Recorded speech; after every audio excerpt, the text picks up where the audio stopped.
આ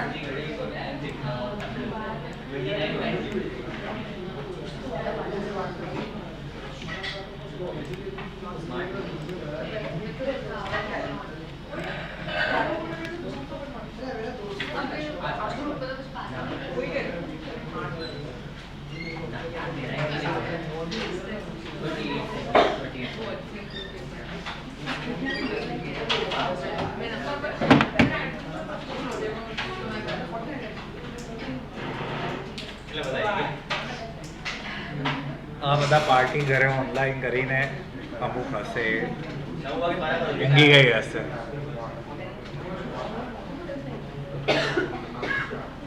ચાય પે ચર્ચા પતિ ગઈ બધાની. આવી જાઓ.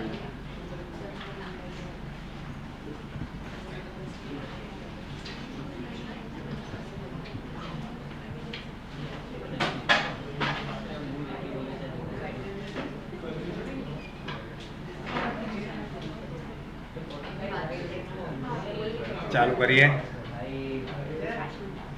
હા 5 મિનિટ પછી કેમ કોઈ આવી રહ્યું છે?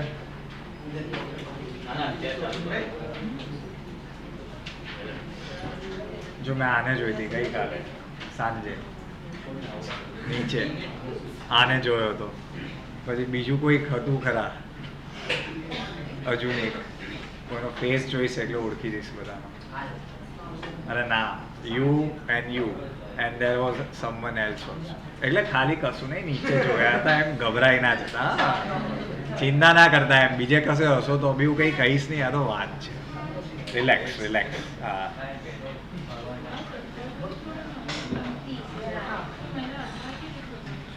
ભાઈ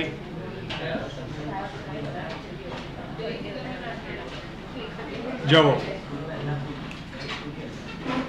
એબ્રાહામિક રિલિજિયન, એમાં કયા રિલિજિયન આવે?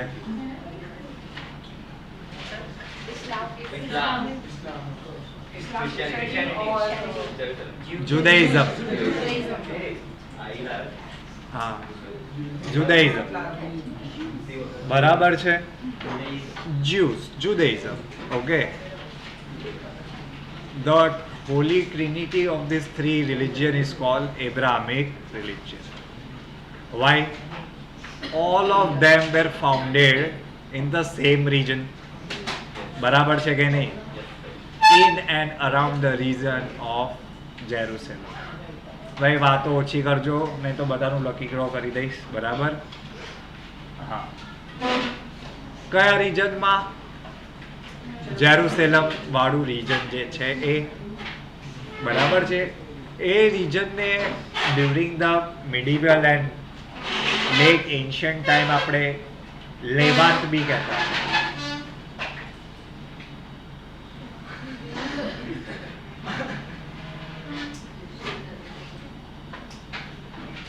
શું કહેતા હતા?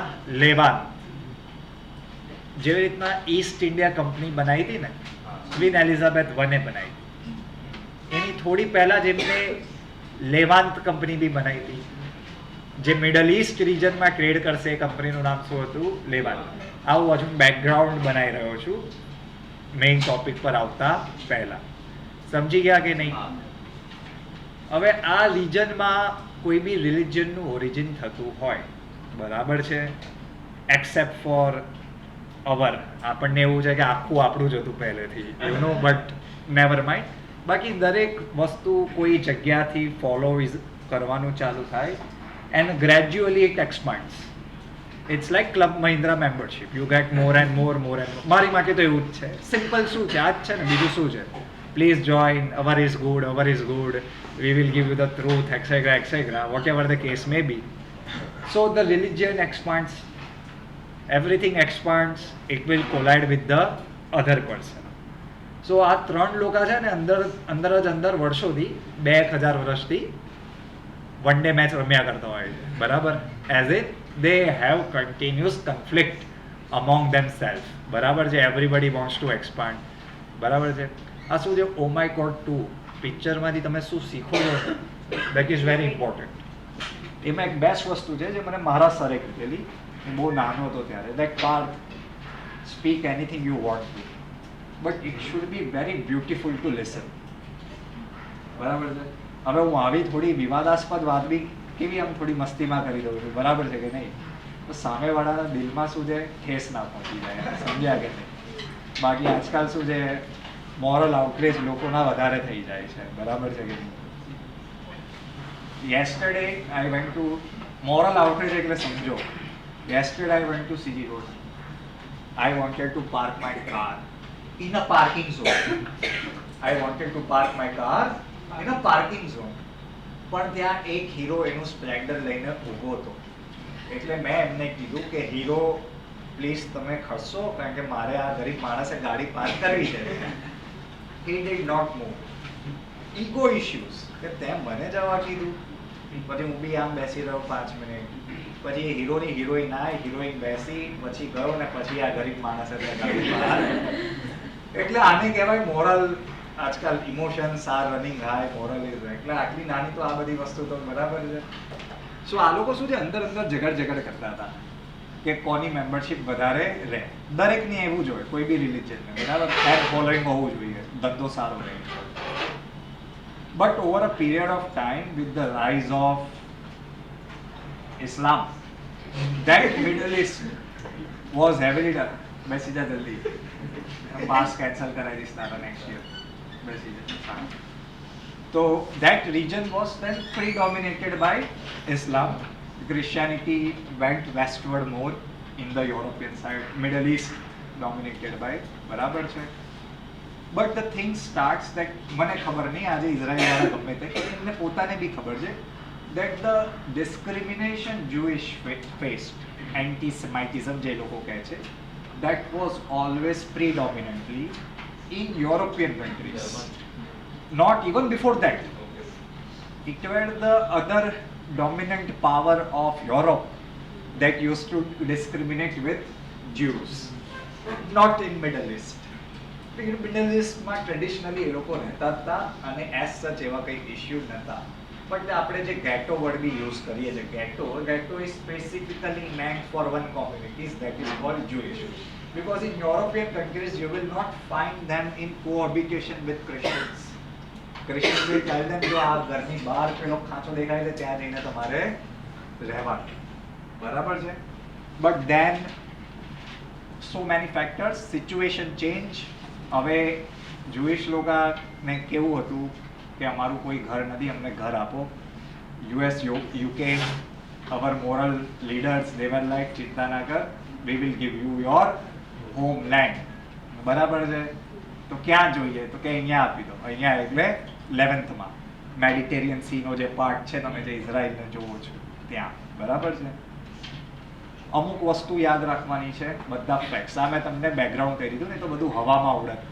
અરબ કોણ છે, જ્યુસ કોણ છે. પેલેસ્ટાઇન ઇઝ અ રીજન, બરાબર છે, where people who stay are called અરબ્સ.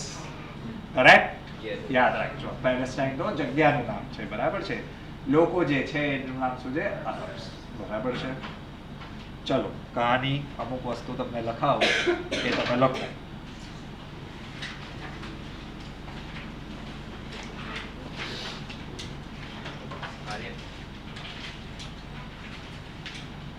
સૌથી પહેલે લખો 1917 Balfour Declaration. બરાબર છે. I have always been admirer. આ તો questionable statement છે, but મારે કેવું છે, હું તો આવું માનું છું. and you will ask me, I'll give my ideas. The British were very supreme powers. Horrible.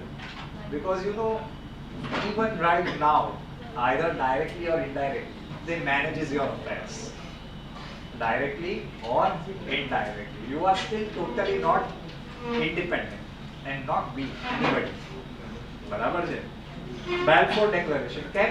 Because a Balfour Declaration માં their foreign secretary said કે અમે તમને શું આપીશું? Israel. So in Balfour Declaration, British Foreign Secretary Arthur Balfour,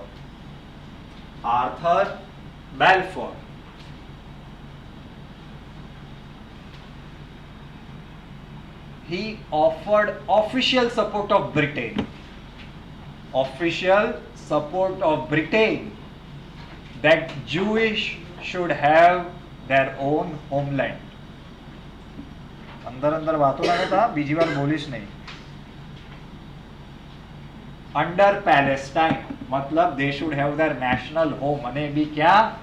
જ્યારે Palestine હતું ત્યાં જોઈએ. બરાબર છે? Arthur Balfour, this official support of Britain for the very first time for the state of Israel or national home of Jews is called Balfour Declaration. બરાબર છે? Oslo પૂછ્યું હતું ને, આ બધું ઇમ્પોર્ટન્ટ છે, સમજી ગયા? Balfour Declaration માં શું થયું? Britain officially said through their foreign secretary, we support Jewish demand for their home state. ક્યાં? In Palestine. હવે બ્રિટેનને ત્યારે આટલી બધી ચરબી એટલે આવી ગઈ હતી પેલેસ્ટાઇન પર કહેવાની, because they virtually defeated by that time the mighty Ottoman Empire. The Turks were in their dominance. તો આ બધું કરવાની કોઈની હિંમત બી ના હતા. બરાબર છે? But they defeated Ottoman Turks by 1917. 1918 was the end of World War I. બરાબર છે? પછી વચ્ચે બધી ખીચડી ચાલી અને ડાયરેક્ટ પહોંચી જાઓ. હા, યસ, નેક્સ્ટ. હવે સમજો, after Britain was victorious in world war I, તો વર્લ્ડ વોર I માં જે ડિફીટેડ પાવર્સ હતા, ઓટોમન ટર્ક્સ, જર્મની, બરાબર છે? ઇટલી તો સાઇડ ચેન્જ કરી દીધી, બટ ધેર ટેરિટોરિયલ પોઝેશન મતલબ એમનું પોતાનું દેશ હોય કે એમની કોલોની હોય, that were partitioned. It's like a war of spoils. જે હવે બચ્યું, જે આપણે જીત્યા, they was divided. બરાબર છે? And different mandates were given. Mandates મતલબ sophisticated were for હું અહીંયા બેસીશ ને તમારા લોકોનું એક્સપ્લોઇટેશન કરીશ. બરાબર છે? પણ જેને લીગ ઓફ નેશન બની ગયું હતું 1918 માં, લીગ ઓફ નેશન્સ. તો લીગ ઓફ નેશન્સે શું આપ્યા હતા? મેન્ડેટ્સ, કે આ રીજન ત્યારે જોવાનું, તારે જોવાનું basically you are the colonial master in this region. Palestine was given to Britain. કે અહીંયા કોણ બેસશે? બ્રિટેન આ તારું. ટ્રેડિશનલી એટલે લાસ્ટ 1000 years કોનું હતું? ઓટોમન ટર્ક્સનું હતું કે નહીં? બટ બ્રિટેન પછી કોણ બની ગયું? એનું મેન્ડેટ. પેલેસ્ટાઇન કોનું મેન્ડેટ હતું? બ્રિટેનનું. 1918 થી 1948 સુધી કોનું મેન્ડેટ હતું? બ્રિટેનનું. આ દરમિયાન within this 30 years there was a movement called Zionism. ડિટેલમાં નહીં જાઉં. Jews around the world. હવે એકવાર હું આવું વળી તમને કરી આપું કે ભાઈ તને તારું જગ્યા આપીશ તો તમે છોડો, તમને જોઈએ જ ને. બરાબર છે કે નહીં? Jews around the world, they pressurized the Western powers કે you know અમને ઘર આપો. And within this period, after the declaration 30 years, Jewish people ડાયા બનીને they started to settle in Palestine. અને અરબ્સ બિચારા ત્યારે of course આ તમે ક્વેશ્ચન કરી શકો, હું તો કહું છું ને પ્રેમથી તમને બધું સમજાવું છું કે અરબ્સ ઇવન અલાઉડ ધેમ. એમની શિપ્સ જ્યારે પોર્ટ પર આવતી હતી, હાઇફા પોર્ટ, આ તે અરબ્સ વેલકમ ને કે હા ભાઈ આવો ને અમારે ક્યાં છે. તો Jewish traditionally mercantile, they are like traders, very well educated community, કોને ના ગમે? હા ભાઈ આવો. But by 1948 Britain withdrew. શું કરી લીધું? બ્રિટેને એમનું ટ્રુપ્સ જે હતા પેલેસ્ટાઇનમાં, દે રિમૂવ્ડ ઇટ. પછી આ લોકો આવી ગયા ફોર્મમાં કે હવે અહીંયા કોણ છે? અપુનિજ ભગવાને as in Jewish people, they slowly steadily started to encroach on Arab lands. There can be no denial in that. So in 1948 Britain withdrew and they declared themselves as a state of Israel. 1948 when Britain withdrew, they declared themselves as the state of Israel. And the first Arab war started.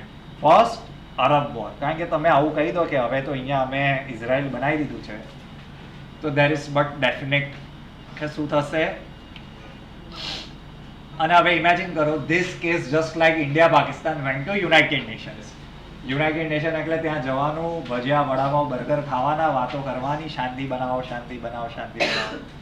So at that United Nation it was decided that no, after 1948 आता Palestine ને ઇઝરાયલની વાત કરું છું. In 1948 it was decided at United Nation that we need to partition this territory between Arabs, Palestine, between Jewish, Israel. બરાબર છે? સમજી ગયા? આટલું લખી લો પહેલા અને યાદ રાખી શકો તો યાદ રાખજો. India supports this plan traditionally.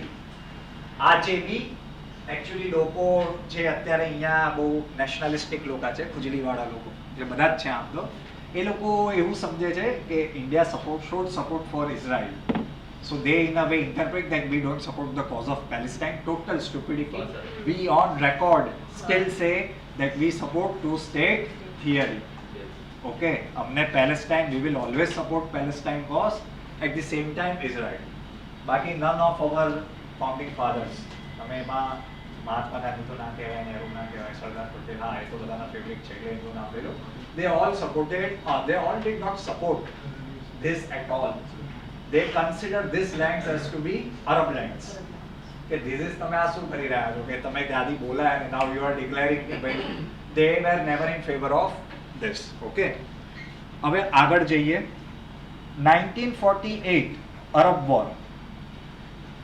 Arab war start થઈ, શું કીધું? 50-50 division between Palestine and Israel. બરાબર છે? હવે આ પાર્ટીશન પ્લાનમાં ધ્યાનથી સમજજો. પાર્ટીશન પ્લાન કઈ રીતના થયો હતો? તમે ઇઝરાયલનો મેપ જોયો હશે આઈ હોપ અત્યારે. ત્યાંથી એક રિવર પાસ થાય છે.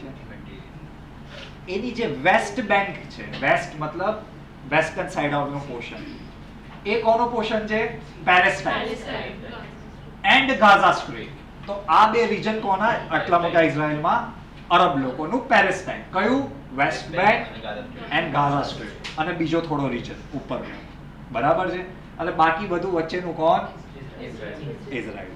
જે કંઈ એને બાકી જ નથી રાખ્યું. They have occupied everything. બરાબર? તમે મેપ્સ જોશો તો તમને ખબર પડશે. બરાબર છે? Jordan controlled the West Bank and Jerusalem holy sites, લખો. And Egypt controlled Gaza Strip. Gaza Strip ની બોર્ડર કોની જોડે છે? ઇજિપ્ત જોડે, જો તમે જોઈ હોય તો.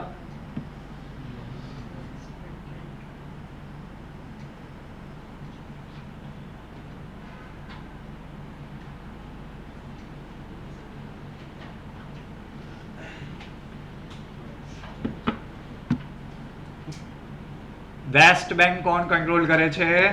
જોર્ડન. ત્યારે અને આ નીચે વાળું કોણ? ઇજિપ્ત. બરાબર છે? And in 1964 PLO was formed, Palestine Liberation Organization. બરાબર? PLO.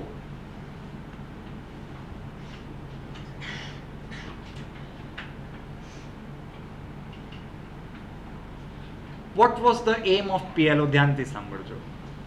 To free the granted land or the region from Jewish occupation. Okay, શું હતું કે ભાઈ આ બધી વસ્તુથી, and to provide a form of governance to this Palestine region. And they wanted to evoke the Muslim Brotherhood also. કે યાર તમે બધા સમજાવો આ લોકોને. બરાબર? whatever as the case may be. And in 1975, United Nations granted PLO an observer status. બરાબર છે? In 1975. બરાબર?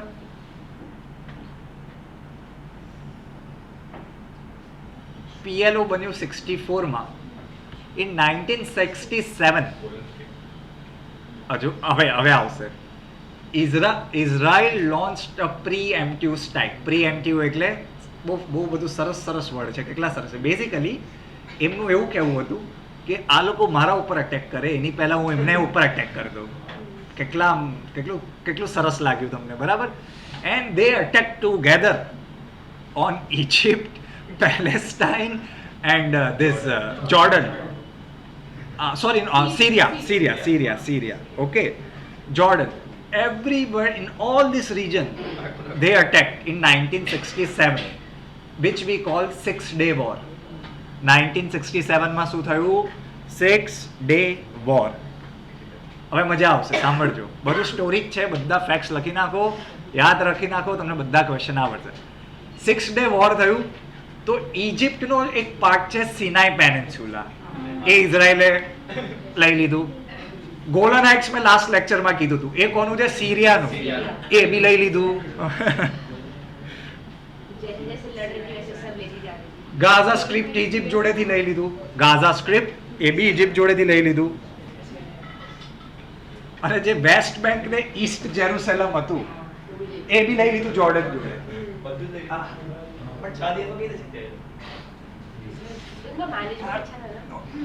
આ બધા ગમે તે કે તમે સમજો છો that all the western resources, શબ્દ શું વાપરું છું? western resources, it is in direct phone kar मैं बेचता हूँ. US deployed 3 aircraft carrier in Middle East for not for Palestine, of course, for તો હોય ને આટલી બધી ચરબી કેમ ના હોય? અત્યારે imagine if India US UK says that તમને જે બી જોઈએ અમે આપીશું, you go and take Pakistan or anything. So what will we do? અહીંયાથી એક બે બસ ભરીને જતા રહેશે, અમે બી આવીએ. It's like that. મેં તમને આજે બી સ્ટાર્ટિંગમાં કીધું ને, how can a newly formed state in 1948 can defeat the existing Arab powers? તમે ઇજિપ્તને શું માનો છો? What do you think of Jordan? What do you think of Syria? They are very powerful, used to be, again destroyed by USA within last 10 years, but આ તો વાત છે. So but જ્યારે હોય ત્યારે અધરવાઇઝ તમે કંઈ એવું કંઈ મોટું નથી. Israel has virtually total backing of USA. તમારી જોડે રિસોર્સિસ હોય ને તો તમારી મોસાડ બી ફેમસ થઈ જાય, બરાબર? એના જેવું છે, નથિંગ એલ્સ. બટ દેન ચાલે, ચલો આગળ લખો, બરાબર? આ બધી જગ્યા લઈ લીધી એટલે લાસ્ટ ટાઈમ પછી આપણે શું વિચાર્યું હતું? વાત કરી હતી camp David અકોર્ડ્સ 1978.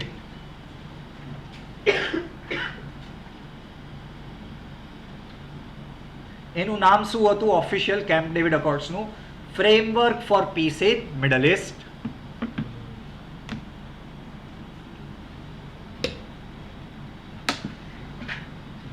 Pakistan did so many wars with India. Capability ખરી છે કે પેલું ફટાકડાનું રોકેટ બી સીધું ઉડે મારી but again a totally imperialistic design. Imperialistic એટલે it's a creation of the West to dominate South Asia. Israel is to dominate Middle East because they know that now we cannot directly control this land. Like Britain used to control India directly. These are grand designs. બરાબર. Camp David અકોર્ડમાં શું નક્કી થયું? Solution to the Palestine problem, બરાબર છે? This was very important because આમાં આપણે શું કર્યું? જે ઓક્યુપાઈડ વસ્તુ હતી એ બધી પાછી એના માલિકોને આપી દીધી. સિરિયાને sorry Gaza strip and Sinai peninsula were given back to Egypt. જોર્ડનને આપણે આપી દીધું પાછું part. But Israel never gave Golan Heights to Syria. યાદ રાખજો, આ કેમ્પ ડેવિડ અકોર્ડ્સમાં શું થયું છે? બધું ઇઝરાયલ ઓક્યુપાય કર્યું હતું, એમાંથી બધું આપી દીધું, એકને છોડીને Golan Heights. Because Golan Heights is a very important feature, તમે ઘરે જઈને જોજો. It's a part of Syria where it is on very height. So if you sit on Golan Heights you can basically see Israel.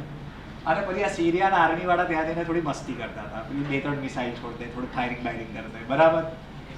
So it is a very dangerous point for Israel. So once they occupied it, 1967 થી હજુ સુધી પાછું નથી આપ્યું કે એ તો નહીં આપીએ, બરાબર? ચલો હવે આગળ લખો. કેમ્પ ડેવિડ અકોર્ડ્સ થઈ ગયું. હવે હમાસ તો ખાઈએ છે આપણે, પણ હમાસ કોણ છે? 1987, બરાબર છે? ઇજિપ્તમાં એક કોન્સેપ્ટ આવ્યો હતો મુસ્લિમ બ્રધરહુડનો.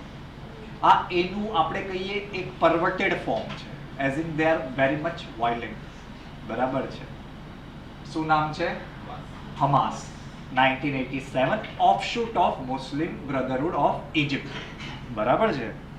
That was a progressive ideology in a way for development of the world, but દરેક વસ્તુનું પછી આવું થોડું કંઈક થઈ જતું હશે, બરાબર છે.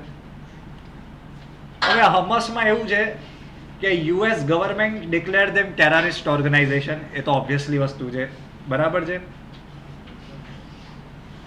જે પીએલઓ ને રેકોગ્નિશન મળે છે પછી હમસ ડોન્ટ ઇવન રેકોગ્નાઇઝ પીએલઓ, બરાબર છે, યાદ રાખજો. In 2006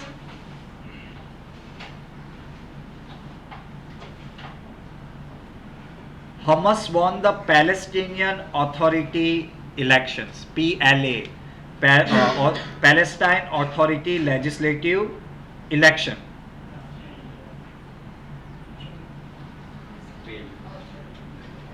And once they were elected, they removed Fatah, F-A-T-A-H, from Gaza in 2007. They removed Fatah, F-A-T-A-H. હું જેટલું લખાવું છું ને એટલું જ વાંચજો, એનાથી વધારે કંઈ ના કરતા, કારણ કે આમાં બધું બહુ આવે છે. Once they were elected in PLA, they removed Fatah from Gaza in 2007.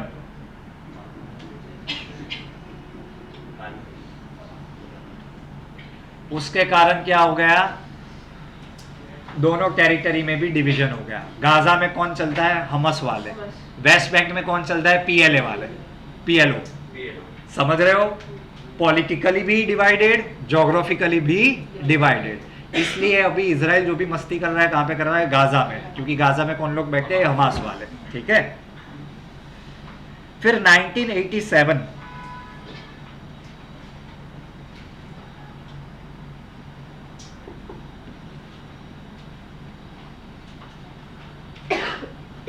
West Bank and Gaza के बीच में भी थोड़ा झगड़ा हो गया. समझ रहे हो कि नहीं, अभी डिवीजन हो गया तो थोड़ा झगड़ा हो गया. Tensions emerged between the West Bank and Gaza, and this is called as First Intifada. જે નામ છે ના, અરે યાર આ બધા એટલે મેં તો વર્ષોથી વાંચ્યું છે, એઝ ઇન મને આ બધું વાંચતો છું. ફર્સ્ટ ઇન્તિફાડા, INTIFADA, ફાફડા, એફ કાઢ નાખો, બરાબર.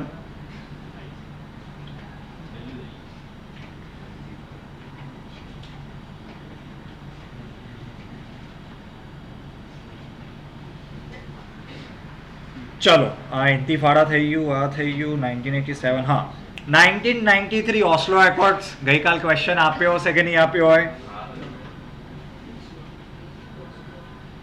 ઓસ્લો એકોર્ડ્સમાં શું થયું, ધ વેસ્ટ રેકોગ્નાઇઝ પીએલઓ કે હા ભાઈ દે આર ધ રિપ્રેઝેન્ટેટિવ, બરાબર છે. It was a big step and they allowed PLO to have some form of governance in West Bank and Gaza.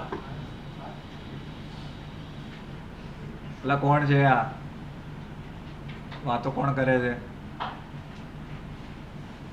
બરાબર.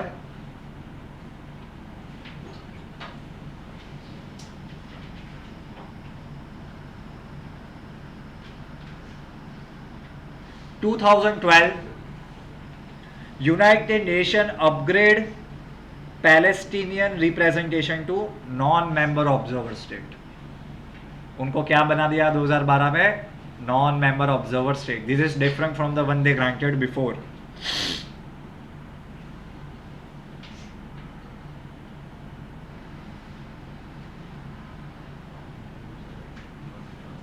Now हमारा भी एक फॉरेन ऑफिस का ऑफिस है, Indian foreign office in West Bank.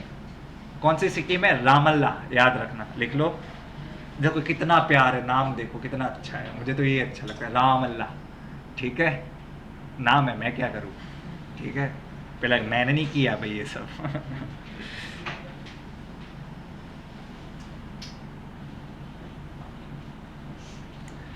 ठीक है, हमारी हाँ हाँ हाँ यस टाइप ऑफ, बिकॉज हम तो रिकॉग्नाइज करते हैं पैलेस्टाइन को भी. ठीक है, अपना कोई अच्छा, अपना तो सबके साथ मजा करने का. ठीक है, yes yes yes first normal. Golan Heights के बारे में लिखो. देखो मैंने बोला 1967 में सीरिया से ले लिया, उसको पूरा का पूरा इफेक्टिव एनेक्स कब किया, 1981 में. और अब सबसे बेस्ट बात, USA best friend, BFF best friend for ever. they recognize Jerusalem and Golan Heights as a part of Israel. नहीं रिसेंटली, लेकिन वो छोड़ो, recently USA officially recognise Jerusalem and Golan Heights as part of.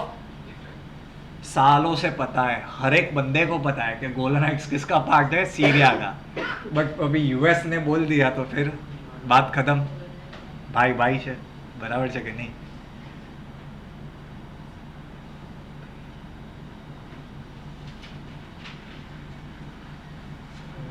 ये Abraham accords बहुत अच्छे से पढ़ना, because मैंने आपको जब अब्राहम अकॉर्ड्स पढ़ा रहा था तब ये इश्यू नहीं था इतना। આગળ આવી જાઓ, બંને જણ આગળ આવી જાઓ, આવી જા, ચલ જલ્દી જલ્દી આવી જા, હા તું બી આવી જા, તું બી આવી જા, અહીંયા આવી જા તું સામે। પંચાયત બનાવીને બેસ્યા છો અંદર અંદર, ડિસેમ્બરમાં મળીએ આપણે, મજા આવશે, બરાબર? હું બી પછી તારે મારા એકદમ આમ હસી ચહેરો બતાવીશ। વેરી ગુડ, તું મારા જેવો છે દોસ્ત, અડધો કલાક લેટ, 1 કલાક લેટ।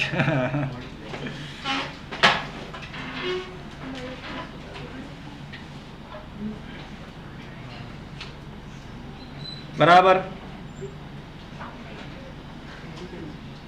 चलो हाँ, ये कैंप अकॉर्ड्स हुए, डेविड कैंप अकॉर्ड्स, तब इजिप्ट ने तो रिकॉग्नाइज कर लिया, first Arab country, then Jordan ने किया था, फिर इतने साल किसी ने नहीं किया था, फिर ट्रम्प भाई ने एब्राहम अकॉर्ड साइन करवाए, तो उसमें UAE, it's a very prominent player, they recognise.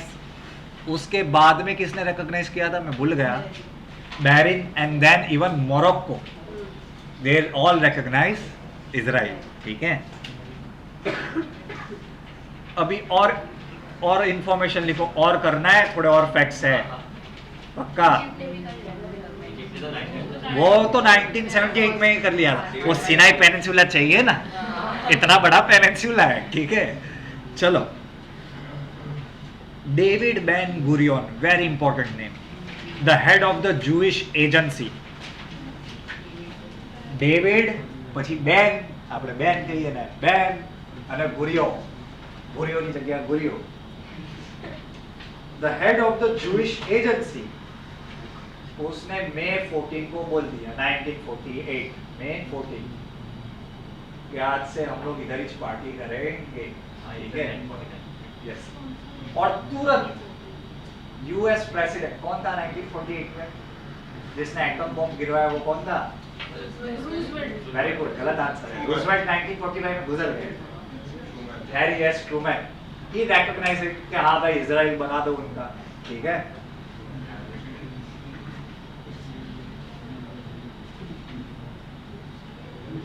United nation मई 29, 1947, उसमें क्या बोल दिया कि हाँ ये जो ब्रिटिश का मैंडेट है उसे डिवाइड कर दो, एक बना दो पैलेस्टाइन, एक बना दो इजराइल। हमने बोला कि नहीं, 2 स्टेट सॉल्यूशन।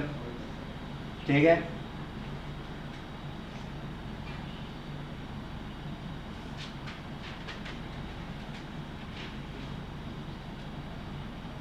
और जो वॉर हुई थी उसमें जूइश लोगों ने कितने लोगों को डिस्प्लेस किया?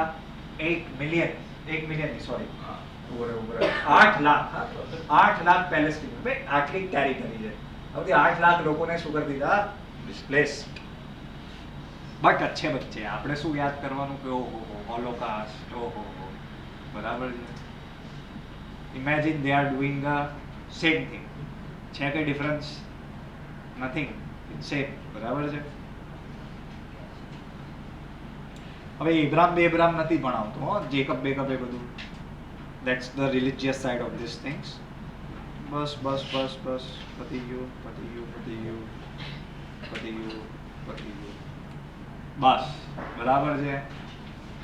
આનાથી વધારે ના વાંચતા જરૂર નથી। અને બીજી થોડી યુનાઇટેડ નેશનની જે પોલિટિક્સ છે ઇઝરાયલ, પેલેસ્ટાઇન ને ઇન્ડિયાને લઈને, એ હું તમને કંઈક નાની ચિઠ્ઠી બીઠ્ઠી બનાવીને કાપલી આપી દઈશ, વાંચી લેજો, બરાબર છે। બાકી ધીસ ઇઝ ગુડ ઇનફ, બરાબર છે। આનાથી વધારે કંઈ પછી બહુ આવશે નહીં, બધું આમાંથી થઈ જશે, બરાબર છે। there are only few countries who recognize Jerusalem as this capital of Israel, US being one of them obviously. Otherwise it is always Tel Aviv. बराबर है. उनके भी कोई ट्रीटी भी तो हुई थी, पीस ट्रीटी इजराइल और पैलेस्टीन के बीच. हाँ वो हो, लेकिन ये फिर इसराइल मस्ती करता है बात बात, ऐसा बोलता है मैं कुछ नहीं करूँगा, फिर बहुत कुछ कर लेता है. ठीक है भाई. जेरूसलम तो यूएन की कंट्रोल में है. हाँ जेरूसलम किसी का सब, ये हम यहाँ पे बैठ के बात कर रहे थे. Like my father was suppose to go in Israel on 22nd of this month. उसके 15-20 दिन पहले ये कांड शुरू हो गया तो बच गए. ठीक है. My parents were suppose to go to 2 places, Jordan and Israel. ठीक है. दोनों कैंसिल हो गए अभी घर पे. फिर वो लोग बैंगलोर जाके आए, घर का अच्छा वाला. ठीक है. बट कुछ नहीं है. If you go on ground, it is Israel, they are very bad in whatever sense you want to take. Not good, not good. मतलब यार तू दे दे ना पूरा, या भाई रहो ना इधर. क्या ये कितने साल से कर रहे हो तुम लोग? बोला there is a 2-state solution, agreed, तो दे दो यार. ठीक है. ऐसा बीच में से ऐसा दीवार बना दो एक, तेरे को उधर जो करने का है कर, और मैं इधर ये जो करूँगा वो करूँगा. ठीक है. But then it is never very simple. It is a very deep political and dominance issue. ठीक है. और अपने को तो रिश्ते मेंटेन करने पड़े अपने लोगों. हाँ, we are doing it. We are doing that nice so well. The very famous leader of PLO, Yasser Arafat, he used to consider Indira Gandhi as बहन, हाँ सिस्टर मानते थे वो. भाई इधर भी आता था हर एक कॉन्फ्रेंस में. कुछ नहीं है, we manage it. ठीक है. ये हो गया आपका ये. फिर थोड़ा और देख लेने दो, कुछ भी हो मैं लिखवा देता हूँ ताकि इश्यू ना हो फिर इस टॉपिक के ऊपर. तो ज़रा नहीं.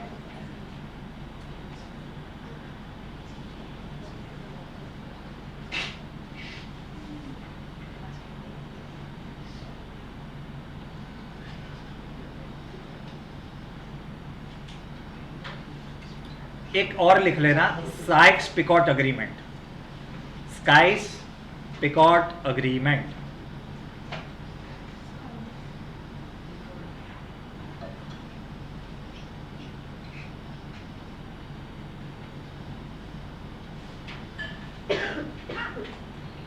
ये अग्रीमेंट के अंदर क्या हुआ था? ब्रिटेन एंड फ्रांस, उन्होंने जो ओटोमन्स को उन्होंने जब डिफीट किया वर्ल्ड वॉर 1 में, तो जो मैंने आपको पढ़ाया वही कि कौन कहाँ पे रूल करेगा. That agreement between Britain and France, which was in a way supported by Russia and Italy, that is called Sykes-Picot agreement. और ये agreement में ये वाला रीजन किसका मैंडेट आया? ब्रिटिश का. ठीक है. Sykes-Picot agreement में दिस इज इम्पोर्टेंट. ठीक है. 1916 में ये सीक्रेट ट्रीटी हुई थी. ये लोग तो बहुत जोरदार लोग हैं. ठीक है. गेम ही अलग चलता है इनका.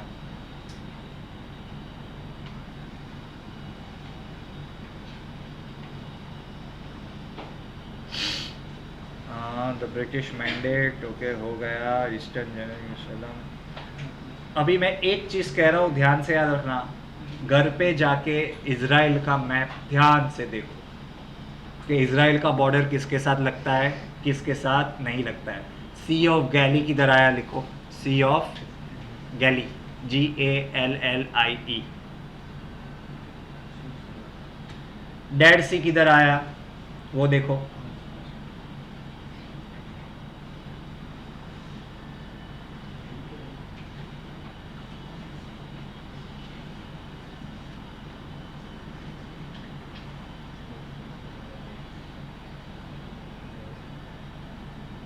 ठीक है.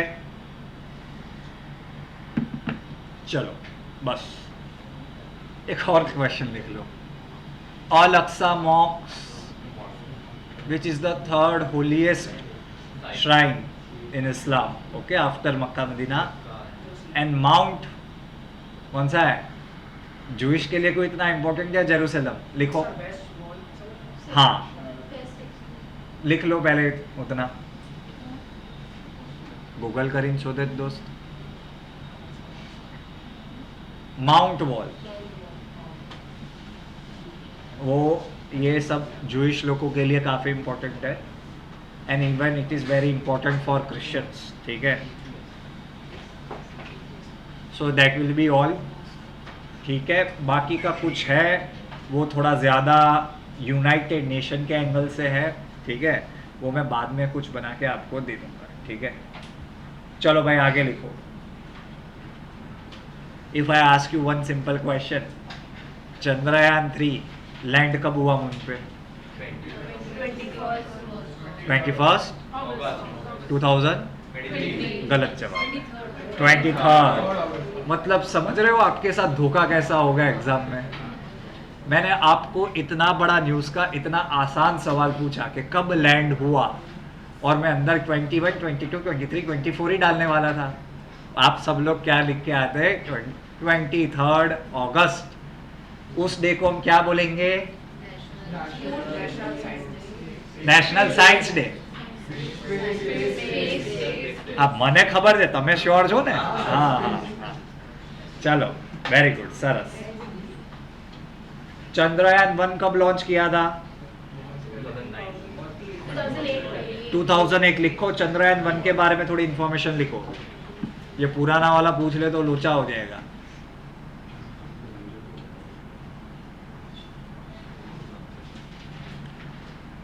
अक्टूबर 22, 2008 तब हमने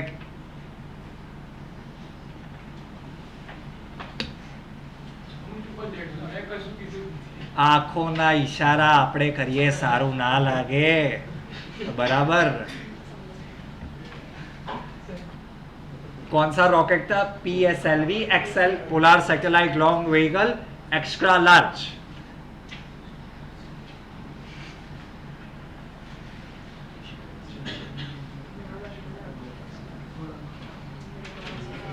ठीक है, वो क्या इंस्ट्रूमेंट्स ले गया था? पढ़ना है कि चलेगा? आप लोग बोलो। Moon impact probe, MIP।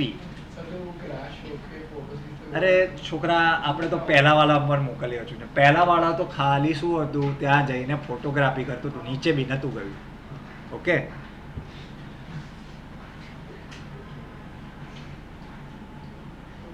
Chess, CHACE, ये क्या है? स्पेक्ट्रोमीटर। स्पेक्ट्रोमीटर बेसिकली पता है क्या करता है? सपोज ये चीज किससे बनी है वो हमें बताता है। लाइट डालते हैं और कौन सी वेवलेंथ रिफ्लेक्ट होती है, उससे हम पता कर सकते हैं कि ये मिनरल कौन सा है, ये चीज कौन सी है। ठीक है, और मून मिनरोलॉजी मैपर, लेकिन ये किसका था? नासा का था। ये भी क्या है? स्पेक्ट्रोमीटर है। हमें तो वही देखना है ना। अभी हमारा ऑब्जेक्टिव क्या है कि मून पे क्या है वो, उसके लिए हम क्या यूज करते हैं? स्पेक्ट्रोमीटर। ठीक है, लिख लिया। चंद्रयान 2 वो कब लॉन्च किया था? 22 जुलाई, सितंबर 22, 2019।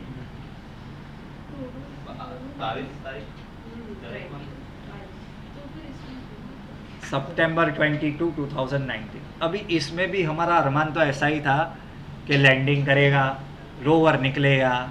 ठीक है, लेकिन हुआ नहीं। ठीक है, बट हमारा फर्स्ट फेज तक तो वी वर सक्सेसफुल, और जो करना होता है वो सब कुछ ठीक था। ठीक है, इस मिशन के लिए हमने क्या यूज किया था? GSLV Mark 3 M1।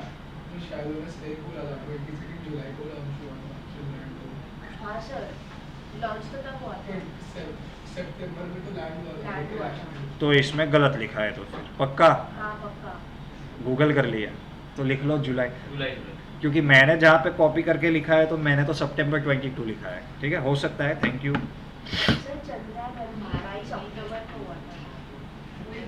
तो वो तो मैंने वही बोला। हाँ, इसमें सेम था। मॉम क्या, सॉरी वो तो Mars. MLM moon lander mission. ठीक है, लैंडर का नाम विक्रम, रोवर का नाम प्रज्ञान, 6 व्हील वाला प्रज्ञान था। ठीक है, अभी चंद्रयान 3 पे आ जाइए, वो तो पता ही है आपको। ठीक है, उसके अंदर मैंने जरा देखो, शेप मैंने आपको पढ़वाया है, एपेक्स एंड लिबिस पढ़ाया है, रंभा भी पढ़ाया है। रंभा एक्ट्रेस का नाम है, पता है कि नहीं पता आपको? કયું પિક્ચર હતું યાર હું ભૂલી ગયો.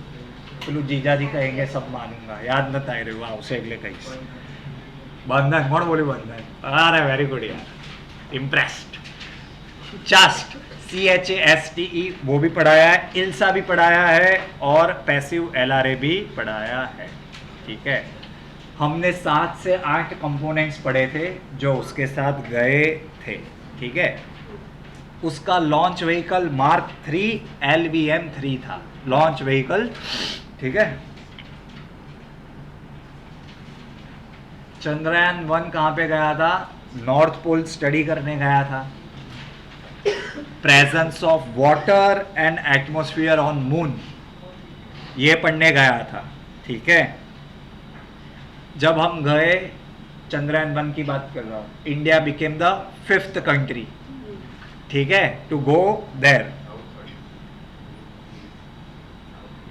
Chandrayaan 3 become the first country to go on the South Pole.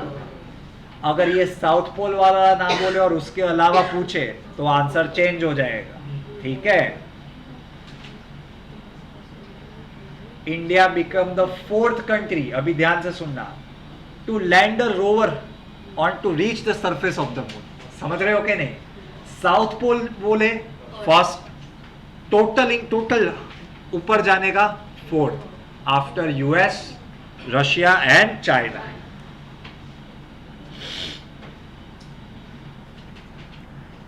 आपको तो मैं जानता हूं नहीं याद होगा, मैं जानता हूं.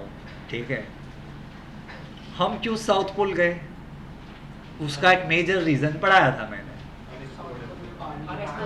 पानी की पॉसिबिलिटी ज्यादा है और अभी तक अनएक्सप्लोर्ड है. क्यों?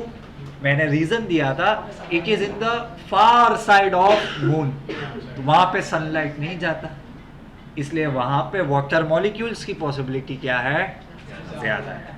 ठीक है, वेरी गुड, गजब.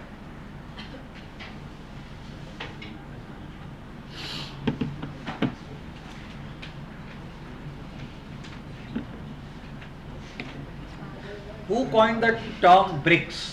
BRIC, ब्रिक्स भी नहीं, सिर्फ BRIC. ये पढ़ाया हुआ है, ये आपके रिवीजन लेक्चर चलते हैं, पता है ना, और करंट भी. हाँ, आप लोग क्या है, बड़े बड़े ऑर्गेनाइजेशन को भी भूल गए. ब्रिक्स तो इस साल क्यों इंपॉर्टेंट है? 5-6 कंट्री ऐड किया हमने. फिर आपको 4 ऑप्शन देंगे और बोलेंगे कि इसमें से किसने अभी ज्वाइन नहीं किया है. आप खेलने लगोगे नवरात्रि के गरबे. ठीक है, बोलो बोलो, ब्रिक किसने दिया? 2001 में किसी ने कॉइन किया था. कॉइन किया था मतलब पहली बार बोला था. बहुत बड़े इन्वेस्टमेंट बैंकिंग का वो कुछ था.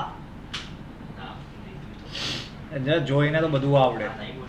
हाँ, चलो लखो.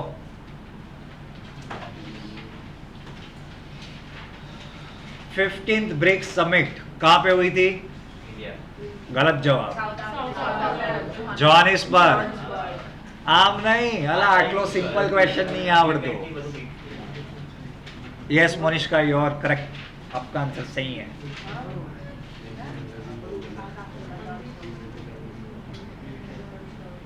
एक एक वर्ड जो अभी लिखवा रहा हूँ ना, लास्ट बार पढ़ा रहा हूँ आपकी एग्जाम से पहले, ये समिट ब्रिक्स का अभी 15th हुई थी.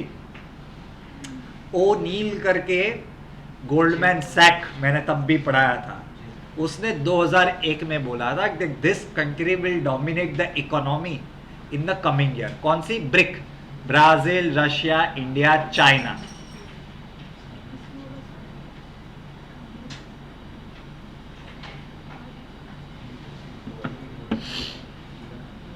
फिर ये ब्रिक्स कब बना? 2010 south Africa.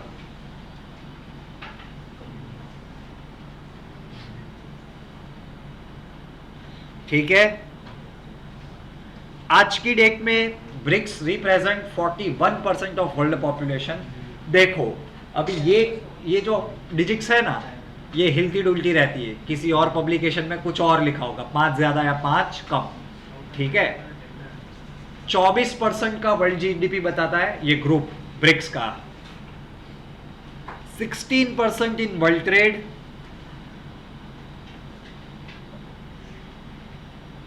and 29% of the total surface.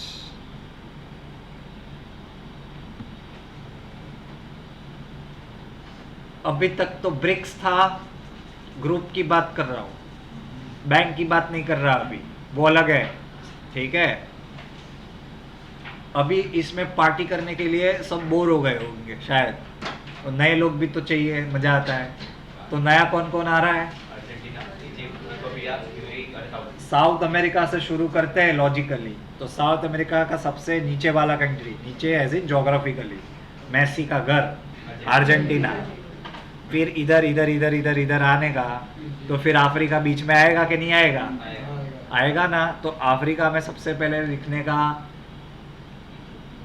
ऊपर जाए तो इजिप्ट, इजिप्ट के एग्जैक्ट नीचे क्या आता है? इथोपिया। एग्जैक्ट मतलब तुरंत नीचे नहीं, उस लाइन में नीचे। हाँ, आप बोलोगे सर उसके नीचे तो सूडान आता है, वो बात सही है, लेकिन उसके नीचे क्या? इथोपिया। ये दो, फिर आगे निकले उधर से तो मिडल ईस्ट आएगा। मिडल ईस्ट के दो बॉस कौन है? Arc rivals, Iran and Saudi Arabia. Simple way में हो गया ना, 5 जन। अफ्रीका से 2, मिडल ईस्ट से 2, अर्जेंटीना से 1। ये लोग कब ज्वाइन करेंगे? ये 1 जनवरी 2024 से।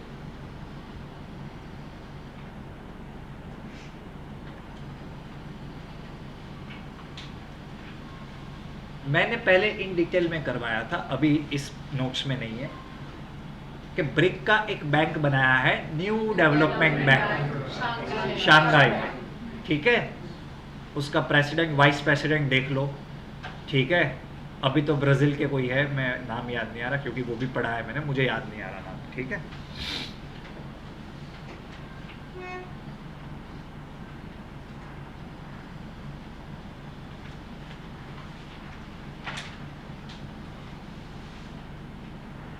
हमने ब्रिक्स में BRICS vaccine research and development centre भी बनाया है इंडिया ने, लिखो। ये न्यू डेवलपमेंट वाला प्लान भी हमने दिया था, लेकिन ये एक अलग समिट है जो मैंने आपको लिखवाई है, वहां पे शुरू हुआ था। और एक बात याद रखना, ध्यान से पढ़ो, समिट में डिसाइड होता है। इस साल मैं ऐसा डिसाइड करता हूँ जोहानिसबर्ग में कि हम सैटेलाइट का सेंटर खोलेंगे, तो डिसाइड हुआ वो समिट अलग होती है, जब एक्चुअली में होता है वो समिट अलग होती है, ठीक है। और हमने ब्रिक्स एकेडमिक फोरम भी बनाया है। क्या बनाया है? BRICS academic forum.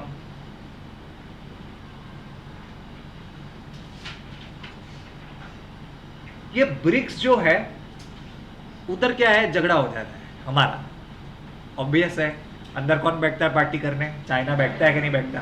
तो थोड़ा लफड़ा हो जाता है। तो हमने इसका भी रास्ता निकाला है, ठीक है। 2014 के पहले ऐसी सारी चीजें होती थी, ठीक है, ऐसा नहीं है। हमने एक ग्रुप बनाया, IBSA, India, Brazil and South Africa.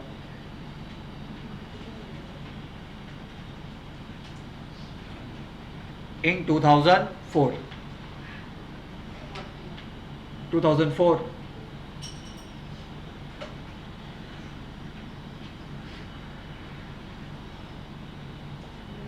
है कि नहीं? अभी ये देखो, इधर we can talk with 3 countries which are democratic. समझ रहे हो कि नहीं समझ रहे हो? In BRICS Russia and China are not democratic country. ये देखो, उनको ऐसा भी बोल सकता हूँ, पुतिन और जी जिनपिंग से इतना डर नहीं लगता मुझे, ठीक है। हो गया, बस बात खत्म, मतलब इसकी बात खत्म है। नेटो तो हो गया है ना, अटलांटिक चार्टर वगैरह पढ़ लिया है हमने। ब्रसेल्स बेल्जियम में बैठते हैं ये लोग। लास्ट में मेंबर कौन ऐड हुआ? 31st हाँ, very good, very good, good good good good good good, ठीक है। सरस्वत छे, सरस्वत छे। हाँ, ये तो हो गया, कुछ करने का जरूरत नहीं।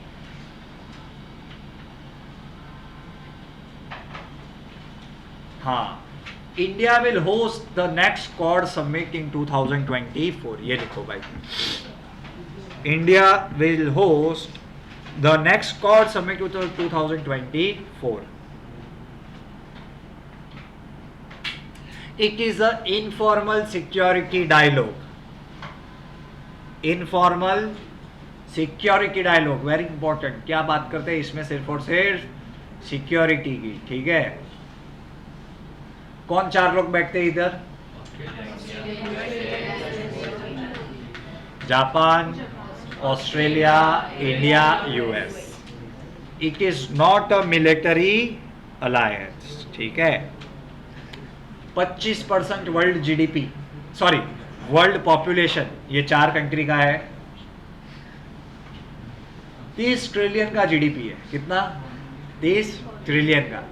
उसमें 18-19 तो यूएसए का ही होगा, ठीक है। और ये चार कंट्री में ट्रेड कितना होता है अप्रोक्सीमेटली 2018-19 में? 440 बिलियन। देखो, Quad is very important, security के लिए इंपॉर्टेंट है, प्रोजेक्ट्स फाइनेंस के लिए भी बहुत इंपॉर्टेंट है। चाइना सबको क्या देता है? डेट क्रैप करता है कि नहीं करता है? पता है कि नहीं पता है? इस ग्रुप में क्या है? Even if India wants loan at a cheaper rate, this country can help us out. ये मैक्रो है या बुलेट है? तो पैसा किधर आया? जापान ने दिया है, अगर ना पता हो तो बता दूँ। और जो मैक्रो बनने, अब ये क्या बुलेट ट्रेन बनने वाला है, उसमें तो टेक्नोलॉजी, पैसा सब किसका है? ऑल जैपनीज, जाक्सा, ठीक है, उनका ही है। क्यों जरूरी है? इंडो पैसिफिक रिप्रेजेंट करता है कि नहीं करता है?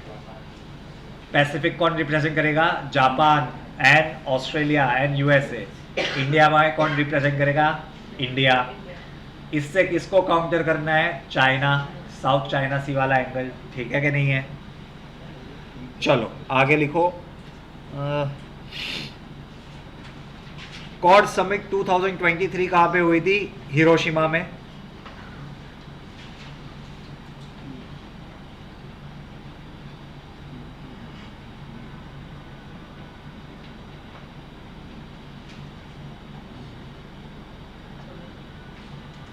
Quad group is planning to launch an observational satellite. 4 country मिलके क्या लॉन्च करेगी?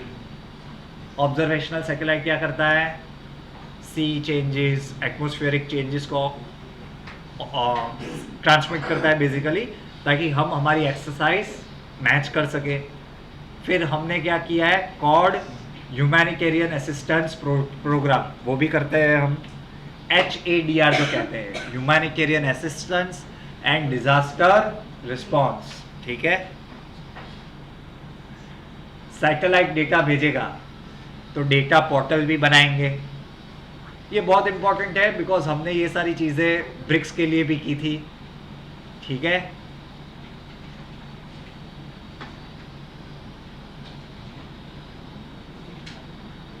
क्या थके हुए लोग हो आप लोग, सच में, सबके सब।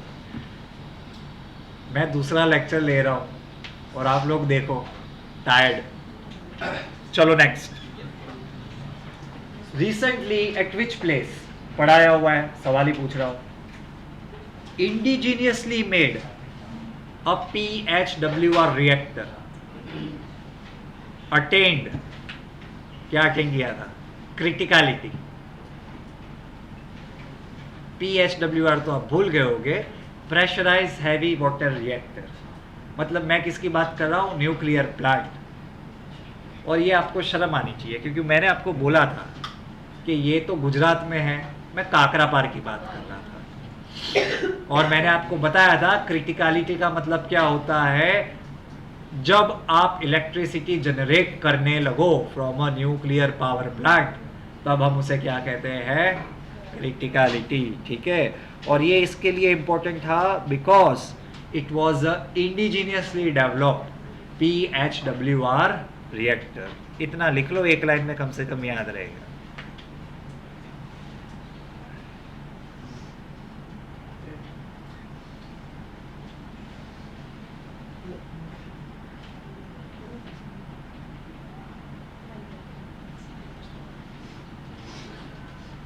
हाँ,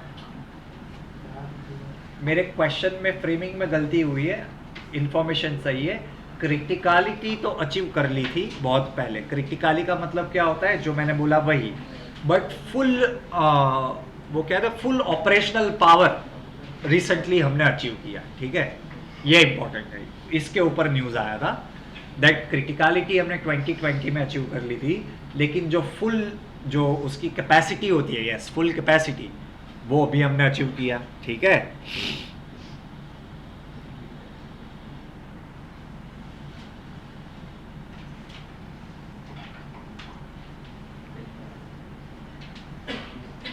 देखो भाई, ब्रीफ हिस्ट्री न्यूक्लियर पावर की भी बता देता हूँ, ठीक है।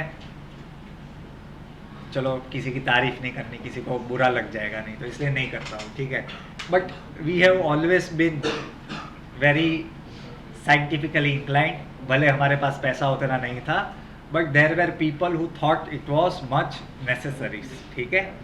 बट द ओ एक्सपर्ट ओपिनियन होमी बाबा आई जाओ તમે આગળ।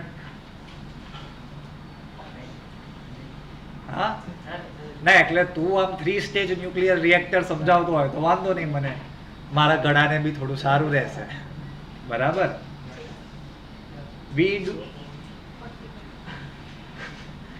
भगवान भगवान we do not have natural uranium which is a fissile isotope। Uranium भी वो चाहिए, वो आइसोटोप वाला चाहिए जो क्या है, फिसाइल है। फिसाइल मतलब जिसको हम न्यूक्लियर एनर्जी या बॉम्ब बनाना है उसमें यूज़ नहीं कर सकते हैं, ठीक है। वो यूरेनियम हमारे पास नहीं है, हम हर जगह से मंगवाते हैं। Australia is one of our good supplier, Kazakhstan is a good supplier, USA हमें देता है, बहुत सारी अदर कंट्रीज। हमारे पास नहीं है। होमी बाबा अंडरस्टूड दिस कि हाँ भाई कोई बात नहीं, लेकिन हमारे पास क्या है, जो हमारी कोस्ट लाइन है वहाँ से हमारे पास क्या है, क्या है, thorium. Now we can use this thorium and process it in a way कि हमें एंड प्रोडक्ट क्या मिले, फिसाइल यूरेनियम, ठीक है। उसके लिए ही developed 3 stage nuclear project of India. जिंदा होते तो बना देते, लेकिन फिर अमेरिका तो अमेरिका है, उनको तो तब भी मजा नहीं आता, ठीक है, कोई हमसे आगे ना निकल। So he died in a mysterious circumstances, you know that right. Plane crash हो गया, ठीक है, जैसे बिपिन रावत का हो गया, ठीक है। बोला क्या कि हमें दिखाई नहीं दिया, वो थोड़ा वेदर खराब होगा। एयर इंडिया के पायलट भी ऐसा आर्गुमेंट नहीं देते कि वेदर खराब था इसलिए रनवे पर थोड़ा खराब रीत से लैंड हो गया, ऐसा देखा है मैंने। तो बहुत लैंडिंग्स की है जब वेदर क्या होता है, खराब होता है, बारिश गिर रही होती है। थैंक गॉड उसने ऐसा आर्गुमेंट नहीं दिया, ठीक है। लेकिन ये 2 केस में आर्गुमेंट क्या आया था, वेदर खराब था, क्रैश हो गया, ठीक है। So Homi Bhabha died in mysterious circumstances. He develop 1 2 3, but ये बनाने के पहले मटेरियलाइज हो, उसके पहले ही वो गुजर गए। But after this many years also we are doing good progress. Right now we are testing 2nd stage nuclear power, और ये टेक्नोलॉजी को मास्टर करना होता है, तभी जाके आप नेक्स्ट टेक्नोलॉजी के ऊपर मूव कर सकते हो, ठीक है। ये जो है PHWR that is a indigenously develop, सबसे बड़ी बात है, बिकॉज हमारे यहाँ के न्यूक्लियर रिएक्टर कहाँ से आते हैं, रशियन मेड होते हैं। फ्रांस के से हम एक और मंगवा रहे हैं, जेतपुर करके एक प्लांट है, जगह है गुजरात में, वहाँ पे। और यूएसए के साथ तो डील हुई थी, तो यूएसए से मंगवा रहे हैं, ठीक है। चलो आगे।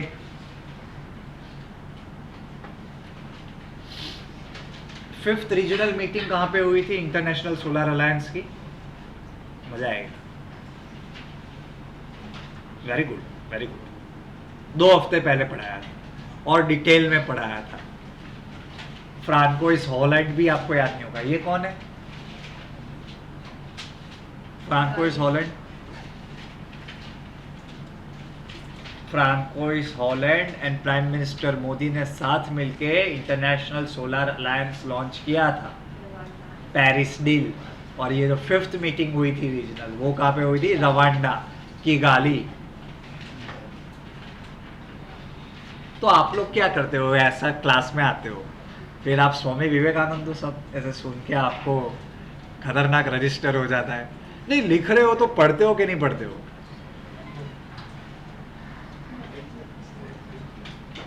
चलो, Aditya L1, we use which rocket to launch that? कौन सा वाला? गलत।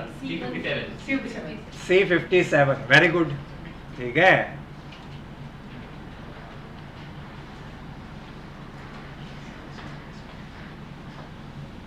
जेम्स वेब टेलीस्कोप वो कौन से लागराज पॉइंट पे रखने का था? Very good. और हमने आदित्य कहाँ पे रखा है? L1। L1 पे एक और ऑब्जर्वेटरी है नासा की, सोहो, ठीक है, very good very good very good, ठीक, अच्छी बात है अच्छी बात है। आदित्य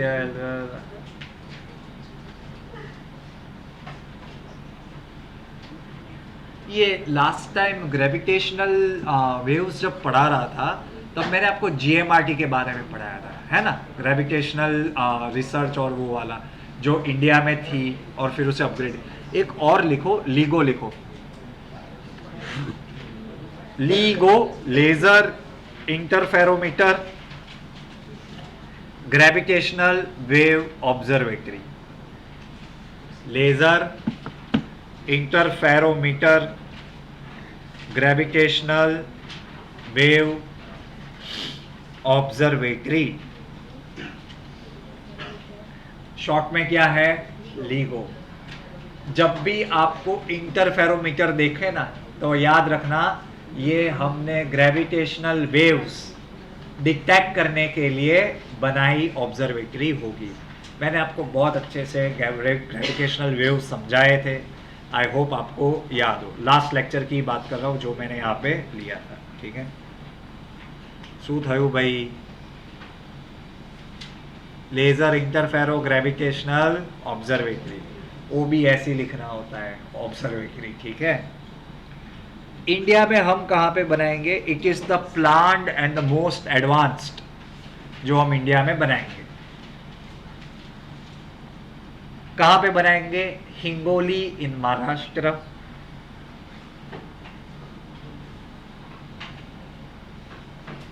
कब कंप्लीट करेंगे? बाय 2030।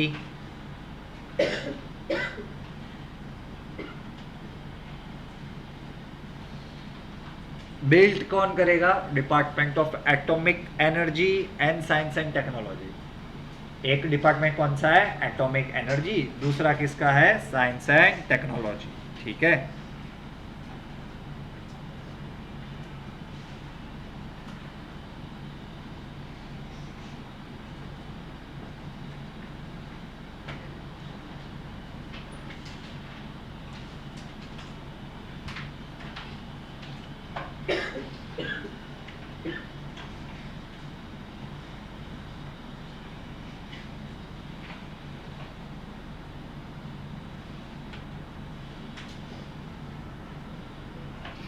नाइन डैश लाइन कहाँ पे पड़ा है? कौन सी रीजन से? बस, साउथ चाइना सी। और 10 भी पड़ा था लास्ट टाइम ही, ठीक है। किससे एसोसिएटेड है? South China Sea. Very good very good very good. चलो नेक्स्ट लिखो, डिस्क्वालिफिकेशन ऑफ एन एमपी, बराबर है, ऑलरेडी पढ़ाया हुआ है।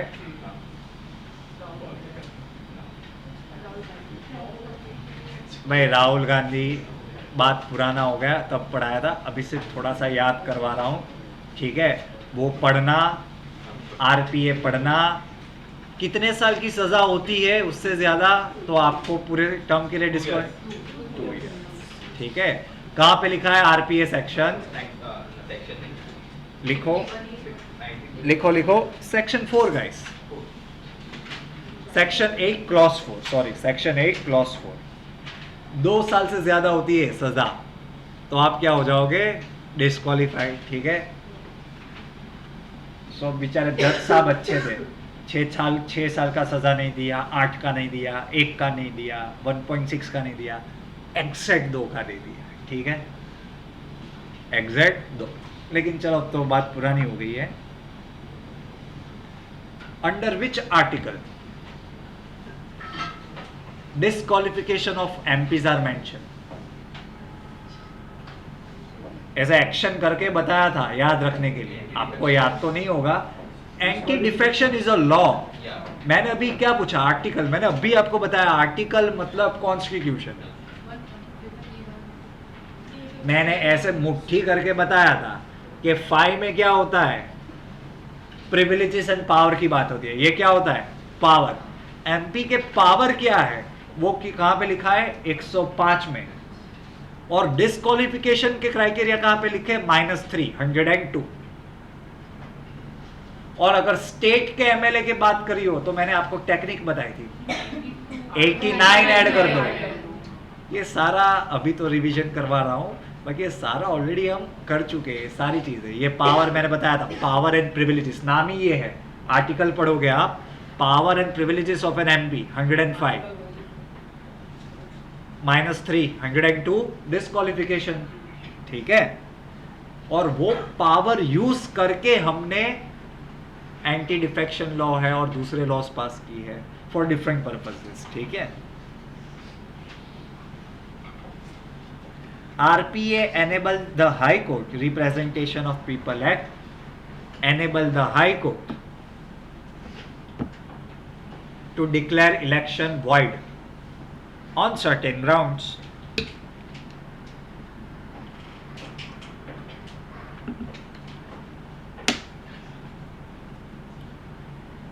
और जब आपको एक बार हाई कोर्ट बोलता है कि हाँ भाई you are declared, your election is declared void, you have to vacate the seat, but you also have the opportunity to go to Supreme Court, ठीक है।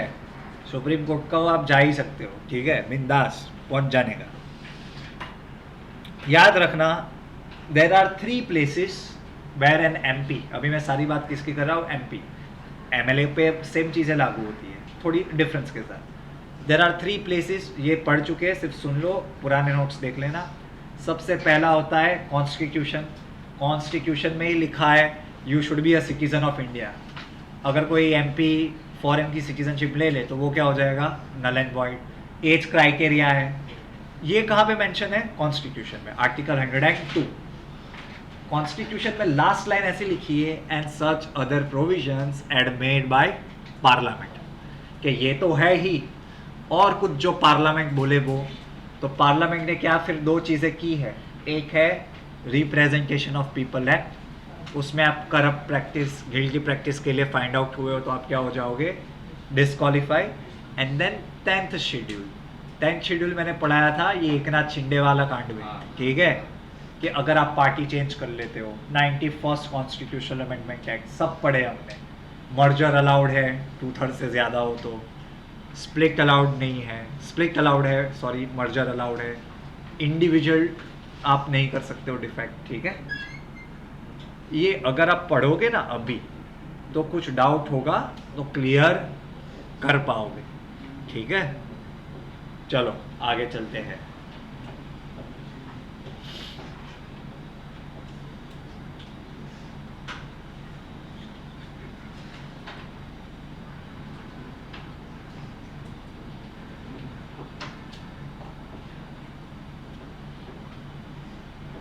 इंडिया में कौन से लोकेशन पे हुआ G20 का मीटिंग? Very good. हमारा presidency कब खत्म हो जाएगा? किसका बारी आएगा? लूला भाई, बराबर। Vasudhaiva Kutumbakam, yes. Sanskrit text from Maha Upanishad, सिर्फ उपनिषद नहीं,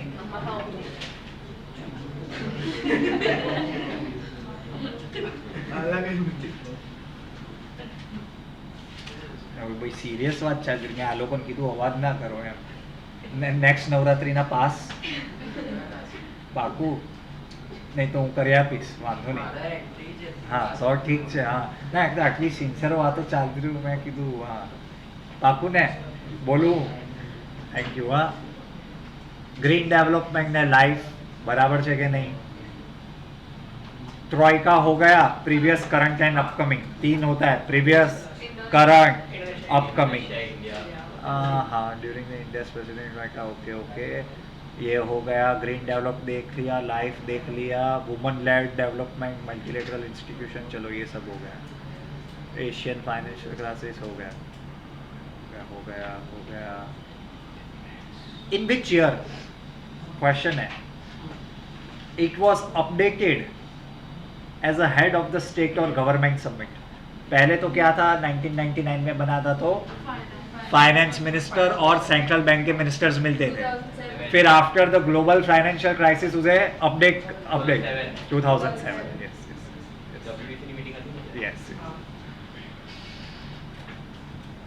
85% ऑफ ग्लोबल जीडीपी लिखो, G20 क्या बताता है, 85% of global GDP, 75% of global trade, 75, and 2/3 of world population. कितना? 2/3। एक क्वेश्चन याद रखना, साउथ एशिया में से कौन कौन मेंबर है अपार्ट फ्रॉम इंडिया? 5 नहीं हो सकते, साउथ एशिया में तो डेफिनेटली नहीं हो सकते। साउथ एशिया में से G20 का मेंबर कौन कौन है? एशिया में से G20 का मेंबर कौन कौन है? बस ये 2 क्वेश्चन याद रखना। साउथ एशिया में किसी के बैठने की बहुत ज्यादा चांसेस नहीं है अपार्ट फ्रॉम इंडिया। एशिया में यस, ठीक है। फाइनेंस ट्रैक होता है, शेरपा ट्रैक होता है, ठीक है। फाइनेंस में सिर्फ और सिर्फ धंधे की बात, एज इन फाइनेंस की बात। शेरपा में सोशल, इकोनॉमिक, पॉलिटिक्स सब की बात, ठीक है। परमानेंट सेक्रेटेरिएट नहीं है, ठीक है। चलो चलो चलो, G20 दिल्ली समिट हो गया।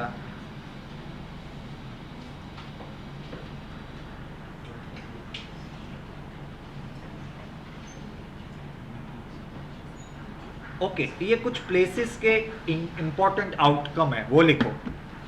Gandhinagar equals to land restoration. मतलब अगर आपको क्वेश्चन पूछे कि कौन सा प्लान हमने G20 में डेवलप किया है फॉर लैंड रिस्टोरेशन, तो गांधीनगर से हमने क्या बनाया, गांधीनगर में मीटिंग हो रही थी कि नहीं, तो वहां से हमने कौन सा निकाला है, लैंड रिस्टोरेशन। फिर Jaipur, Jaipur is for MSME development.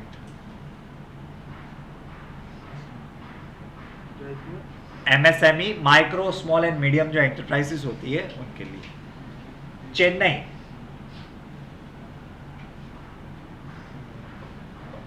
Blue economy, blue economy means ocean related economy. Delhi summit में most important, inclusion of African Union. African Union detail में पढ़ाया हुआ चैप्टर है, ठीक है, याद रखना अफ्रीकन यूनियन, ठीक है। फिर डेक्कन, डेक्कन क्या है, पूरा का पूरा region. Food security and nutrition, Deccan में क्या है, फूड सिक्योरिटी एंड न्यूट्रिशन। और गोवा किसके लिए होगा आपके हिसाब से? अला ये तो साची ज बात છે, આ તો વાત tourism.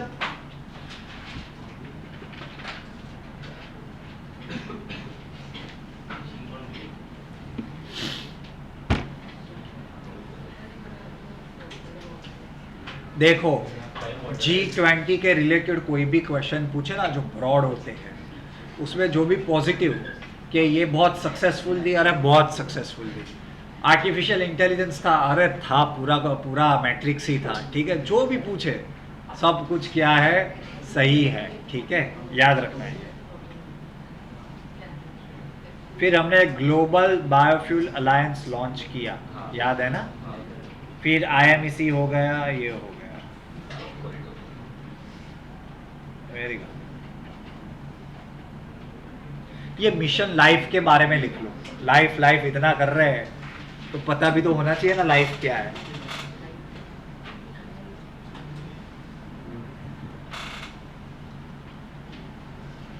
Mission life, India lead global project called mission life. इसमें देखो कितना कवर होता है। अभी पीपी की छापा होता तो 20 तक पहुंचे होते मार्क। आपको कौन सा कंफर्टेबल लगता है ज्यादा, ये कि पीपीटी? पावर पॉइंट पे એટલે ફોટોગ્રાફી થાય એટલે life stands for lifestyle for environment. ये हमने इंट्रोड्यूस किया था इन COP26 ग्लासगो।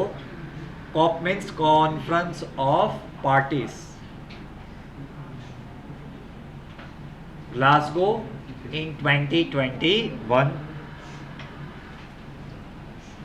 ये है क्या? Basically the prime minister said that we need to do a collective action, everybody, to change our lifestyle, and we should bring it with the sync of environment। वो क्या है? Mission life. ठीक है, और उन्होंने एक लिस्ट निकाला है जिसमें कितनी थी? 75 लाइफस्टाइल प्रैक्टिसेस। कितनी है? 75 under 7 different category. There are 75 lifestyle practices. ठीक है,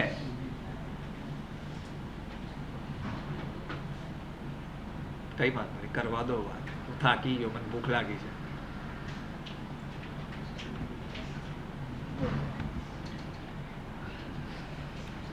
सेवन कैटेगरीज लिखो। एनर्जी एंड वाटर दोनों को बचाओ। ये अब भी कहीं पे ये मुंह से बोल के आए थे पानी बचाने को, कहीं पे कुछ इवेंट था। ठीक है, प्लास्टिक को कम यूज करो, सस्टेनेबल फूड सिस्टम अडॉप्ट करो, वेस्ट रिड्यूस कम करो, ऑल्सो रिड्यूस इलेक्ट्रॉनिक वेस्ट। मैं तो मोदी जी को दिल से फॉलो करता हूँ। I follow all this things. Minimum electronic waste, पानी हर जगह बॉटल लेके जाने का घर से, नो प्लास्टिक, और घर पे भी जूट बैग यूज़ करने का, नो प्लास्टिक। मुझे कोई भी देता है एनीबडी गिव मी प्लास्टिक, में उसको निकाल के वापस देते हैं, बोले तू पकड़, तू ही रख भाई, अपने हाथ में उठा के ले जाएंगे। अपने इंद्रवदन सारा भाई है। ठीक है, एकदम देसी, आराम से रहने का, क्योंकि बहुत सारा प्लास्टिक वेस्ट होता है और मैंने बहुत अच्छी अच्छी जगहों को बहुत ख़राब हालत में देखा है बिकॉज ऑफ प्लास्टिक। ठीक है, चलो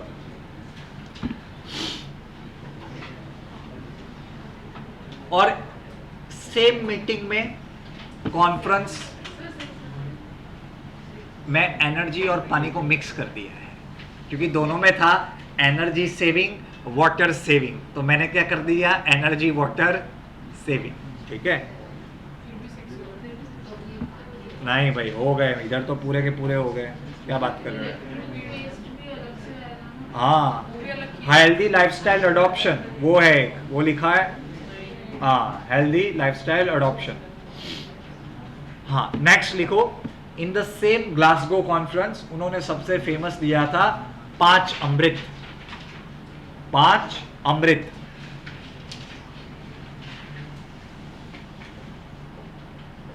इसमें उन्होंने क्या बोला था? दैट बाय 2030 500 गीगावाट वो हम कैसे जनरेट करेंगे? Non fossil fuel. Non fossil fuel कितना? 500 गीगावाट बाय 2030। बोले 2030 तक सेकंड 50% से ज़्यादा हम हमारी एनर्जी जो नीड्स है वो कहाँ से लाएंगे? रिन्यूएबल। 2030 तक 50% हमारी एनर्जी नीड्स हम कहाँ से लाएंगे? रिन्यूएबल्स। 2030 तक थर्ड 45% कार्बन इंटेंसिटी हम हमारी कम करेंगे। बहुत सिंपल है। 500 2030 तो सब में सेम है। 500 गीगावाट नॉन फॉसिल फ्यूल। ठीक है, दूसरा मैंने क्या बोला? 50% रिन्यूएबल, 45% कार्बन इंटेंसिटी कम करेंगे। और ये जोरदार बोला है अंकल ने, 1 billion ton carbon emission reduce करेंगे, 1 बिलियन टन। और ये तो उससे भी जोरदार है, मजा आएगा। 2070 तक तो मैं शायद नहीं रहूँगा, लेकिन आई होप अचीव हो जाए। ठीक है, मैं गिन रहा था कितना पॉसिबिलिटी है, नहीं चलेगा इतना तो। ठीक है, आजकल कोई नहीं चलेगा, मेरा नहीं, आप सब पे भी सेम लागू पड़ता है। Net zero carbon emission by 2070, वो बहुत बड़ी बात है। नेट 70 2000 से भी मैं गिनता हूँ आपकी गिनती, तो 2070 70 years of life, very challenging. ठीक है, क्योंकि आप सबको बहुत सब कुछ त्याग करना पड़ेगा। त्याग माने खाना पीना बहुत सुधारना पड़ेगा, तो वो तो पॉसिबल ही नहीं है, मेरा नहीं है। ठीक है, बाकी जो हमारे फादर्स की जनरेशन है, एटलीस्ट मेरे, वो लोग ऐसे सीधे के सीधे ही खड़े रहते हैं। Marathon, half marathon my father runs, मैंने इस टाइम गोल रखा है कि मैं 5 किलोमीटर वाला दौड़ूंगा, देखते हैं सक्सेस होता है कि नहीं है। और फरवरी में 10 किलोमीटर का रखा है, उसमें भी टेंशन है।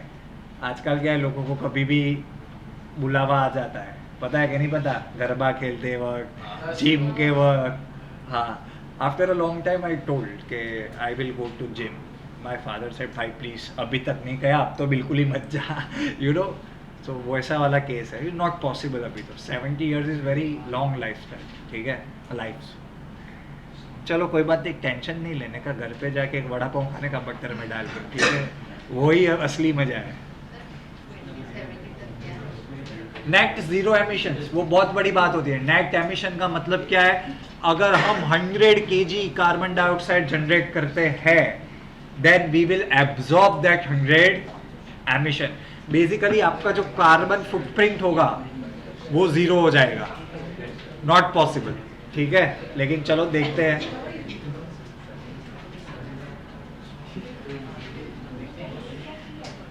ग्लोबल बायोफ्यूल अलायंस, आप में से कोई ये दौड़ता है क्या मैराथन? हाँ, पापा लोग दौड़ते हैं, मेरे से तो नहीं होता। कोई नहीं, कोई तो एथलीट बैथलीट नहीं हो गया आप में से कोई? ये वाले नहीं। अच्छा, अपने तो कभी नहीं। बैट पकड़े, पहले बॉल में आउट, पूरा टाइम फील्डिंग में चला जाता था, तो फिर वो भी छोड़ दिया खेलना। ठीक है, चलो देखो।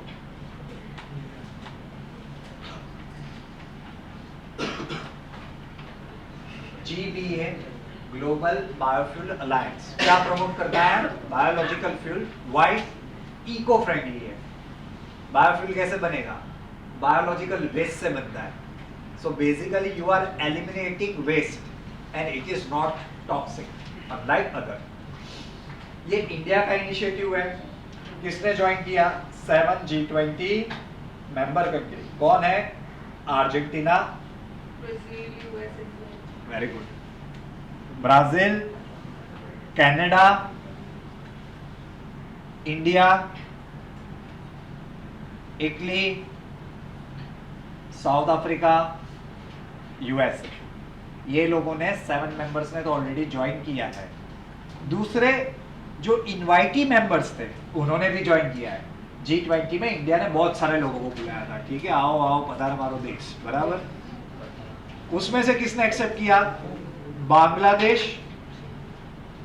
Singapore, Mauritius, UAE। ठीक है, बाकी इसमें कुछ नहीं है। मैंने बहुत ट्राई किया because GBA is a very big alliance, लेकिन इसमें सिर्फ इतना ही डिटेल्स है हर एक जगह पे कि कौन कौन ज्वाइन करने वाला है। 12 इंटरनेशनल इंस्टीट्यूशंस ने किया, 8 नॉन मेंबर्स ने किया, तो वो सब याद रखने की जरूरत नहीं है। इंडिया में आपको मैं सिर्फ कुछ नाम बताता हूँ विच प्रमोट्स अवर बायोफ्यूल। जो पेट्रोल पुरवाते हैं उसमें भी बायोफ्यूल है, 10% मिक्स, वो भी हमें 20 करना है, शायद कहीं भी जगह होगा। हाँ, ये लिखो पहले, समर्थ स्कीम। कौन सी है? समर्थ स्कीम। समर्थ स्कीम का फुल फॉर्म नहीं पढ़ा रहा हूं, अपने आप पढ़ लेना अगर इच्छा हो तो। बेसिकली इसमें पता है क्या है, जो एग्रीकल्चर वेस्ट है उससे हमें क्या चालू करवाना है? Thermal power station. समझ रहे हो? Rather than coal, what is the objective? To use agriculture waste. ये वाली स्कीम बहुत अच्छी है, मेरी फेवरेट है। नाम देखो कितना अच्छा है, गोबर धन स्कीम। गोबर गोबर बेसिकली गोबर से क्या बनाना है? Biogas plant. अगेन देखो, एनी वेस्ट फ्रॉम एनिमल्स और us, it is compose of methane which is a good gas fuel. ठीक है, अच्छी तरह से बोलो, अच्छा लगता है, सोफेस्टिकेटेड। ठीक है, दूसरा है सतत, SATAT। इसमें क्या करना है? 5000 बायो CNG। अभी CNG क्या होता है? Again methane. यस और नो? तो उससे क्या है? Bio CNG plants by 2034। सिर्फ याद रखना है, कुछ नहीं करना है, डिटेल में कुछ नहीं पढ़ना है।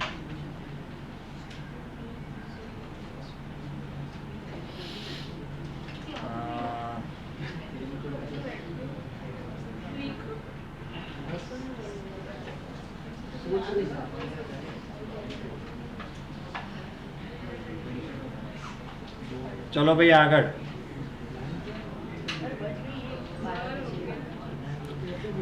कहीं हो गया नहीं, you should work very hard. मैं इतना काम कर रहा हूं। यूपीआई के बारे में लिख लो, यूनिफाइड पेमेंट इंटरफेस।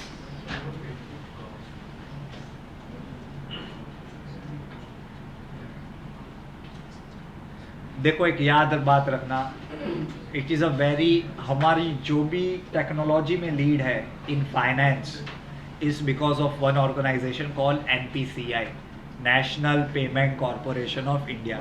ये जो यूपीआई है, यूपीआई क्या है? एक प्लेटफॉर्म है जिसको यूज करके हमने भीम है, भारत पे है, फोन पे है, जो भी है, आधार एनेबल पेमेंट सिस्टम, ये सब किसने बनाया है? NPCI ने। ठीक है,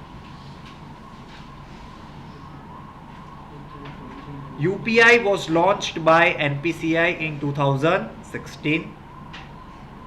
पे कौन है ये? कोई इतना आवाज क्यों कर रहा है भाई?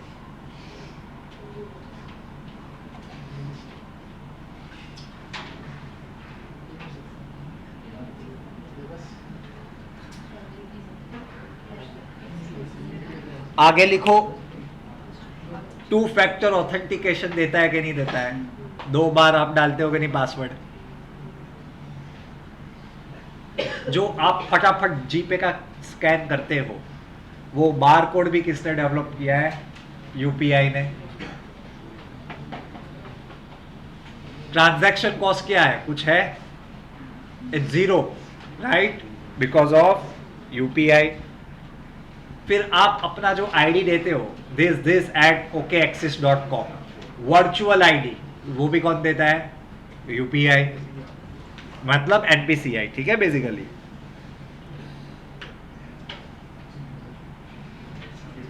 आगे चल के वॉच से भी पैसे निकल जाए वैसा करने का है। कौन करेगा? यूपीआई।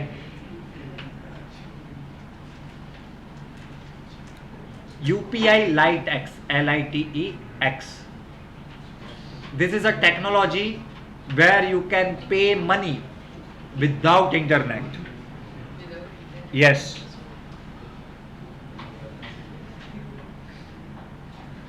नेक्स्ट लिखो, hello UPI. Hello UPI,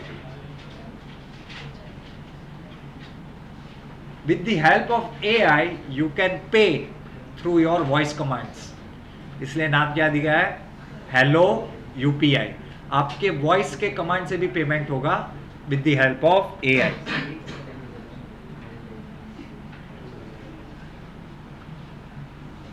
credit line on UPI without credit card. अभी पता है कैसा करने वाले? Just like credit card and debit card, UPI से करोगे।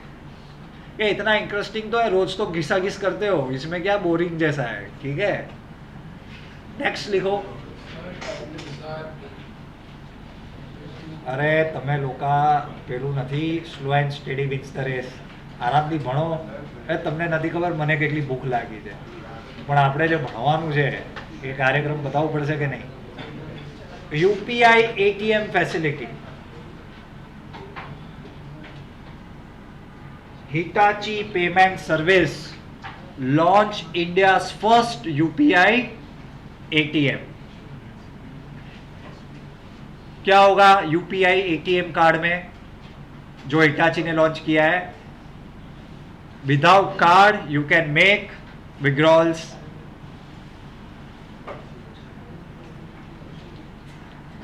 सीबीडीसी पढ़ा था याद है हाँ। क्या था सेंट्रल बैंक डेवलपमेंट ना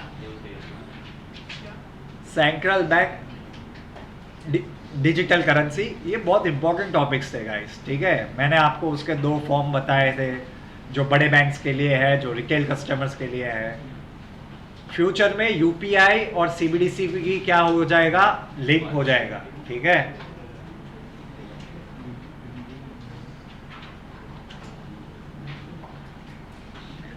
પાંચ મિનિટ શું વધારે લઈ લીધી તમારી વાતો કરવાની તો કેટલી મજા આવે છે જો આ બે મજા કરી છે ત્યાં પેલા 3-4 મજા કરી છે ત્યારે તો કઈ કંટાળો નથી આવતો વાતો તો કરવા દઉં છું તો બધી કેમ કંટાળો આવે છે આટલી બધી કોણ છે ટિપ્પણી હા એટલે મને કહો તો મજા આવે ચલો ભાગો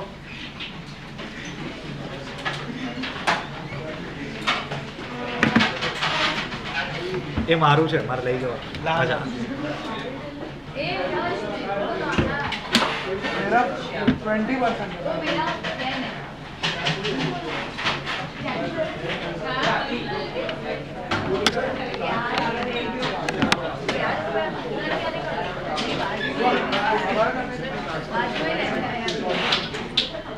Recording stopped. तक के तो 50 जो है ना